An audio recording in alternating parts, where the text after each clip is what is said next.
po si RJ Mias. Pinanood kong video ay movie ay patungkol kay General Luna. Pinakita sa pelikula kung paano si General Luna bilang punong general ng hukbong sandatahang ng Pilipinas.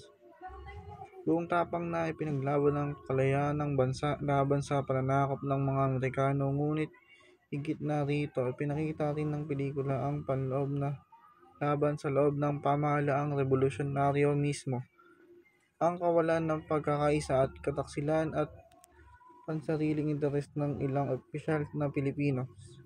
Si Luna ay kilala sa kanyang mahigpit na disiplina at matinding pagmamahal sa bayan. Dahil dito, madalas siyang sumalungat sa mga kasamahang pinuno, lalo na kay General Luna Tomas Mascardo at iba pang lider na mas inuuna ang sariling kapangyarihan kaysa sa kapakanan ng bayan. Sa kabila ng kanyang katalinuhan at katapangan, siya ay naging biktima ng intriga at pagkakahati-hati ng mga Pilipino mismo.